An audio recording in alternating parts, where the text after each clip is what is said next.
Domestic and Family Violence Tactics. Jan Breckenridge, Professor and Head of School of Social Sciences, co-convener of Gendered Violence Research Network, University of New South Wales, Sydney. Coercive control, or that element of relational abuse, is really common, and it's a feature of domestic and family violence.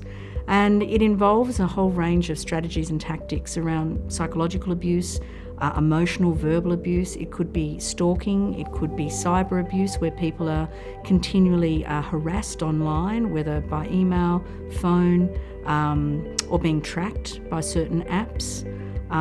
There are a range of tactics that perpetrators use to really control their victim pretty completely. Michael Salter, Associate Professor of Criminology, School of Social Sciences, University of New South Wales. We tend to think a lot about physical violence, and of course that's important. Punches, kicks, strangles, these sorts of physical acts. And the threat of these acts can be really frightening and really controlling. Underlying, of course, physical abuse is emotional abuse, insults, put-downs, emotional and social isolation. So the perpetrator often goes to some work to isolate the woman from her family and from her friends. Matt Pronger, Programs Manager, Australia's CEO Challenge. It can be the silent treatment. Now, the silent treatment on its own for an hour is not so problematic. Yeah, ignore someone for a full day, for a week, for a month, and pretend they don't exist in a family home is a very, very different feeling. And we see those kinds of different behaviours going on. We see technological abuse. Yeah, we see apps put on people's phones, and they know who they call, who they message, who they email, where they are in GPS real time. And quite often these apps are very, very hard to detect and understand. Yeah, so the e-safety and the vulnerability around how much of our life is actually online, and how scary that can be for people in terms of someone no longer physically stalking them, they're actually being able to track them quite easily, and understand where they are, and where they've been during that day.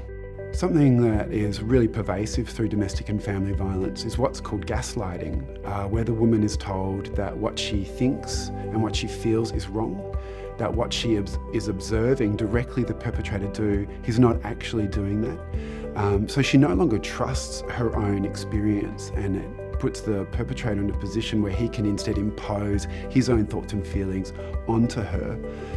Financial abuse is, of course, really crucial in domestic and family violence, where the woman is no longer in control of her income, she's no longer in control of how money is spent in financial decision making, and she may end up taking on the offender's debts, she may end up taking out loans in the offender's name, and then she is stuck with the consequences of someone else's bad financial management and exploitation.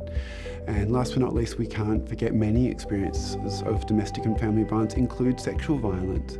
And there's a lot of humiliation and a lot of shame associated with that. And that keeps women quiet.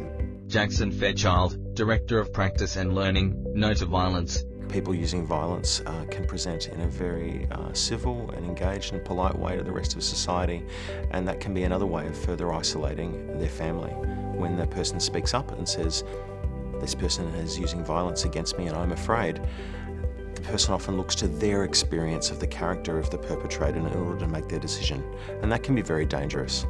If someone was using violence more broadly within the community, it's likely that they have been picked up in other ways, or that they may have been picked up within your workplace as someone who may be unsafe.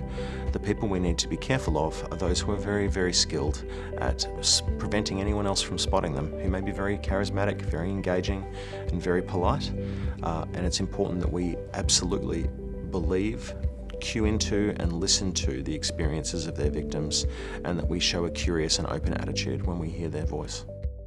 If you or someone you know is impacted by sexual assault, domestic or family violence, you can contact 1-800-RESPECT on 1-800-737-732, or via online chat at www.1800respect.org.au.